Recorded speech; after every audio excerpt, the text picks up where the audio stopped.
থাকে না, সেখানে মানুষের হক নষ্ট করে না, এক মুসলমান অপর মুসলমানকে অত্যাচার করে না। আমি কেমন মুসলমান যে আমার হাত থেকে আরেকজন রক্ষা পায় না?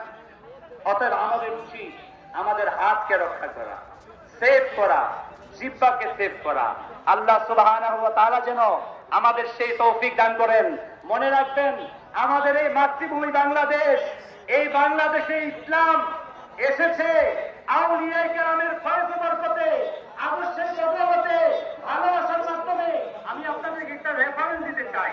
পুরনো 600-700 বছরের যে মাজারগুলো, সেখানে যাবেন, সেখানে গিয়ে দেখবেন এখানে মাজারের সামনে বড় একটা দিঘি আছে, আছে না?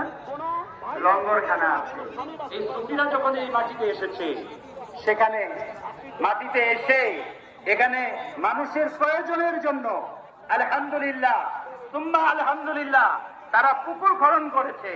পুকুর খনন করে সেখানে পানির জন্য সকলের আলহামদুলিল্লাহ রাব্বিল আলামিন ব্যবস্থা করেছে, লঙ্গরখানা করে দিয়েছে। সবাই আসছে তাদের কাছে, আদর্শ দেখেছে, ভালোবাসা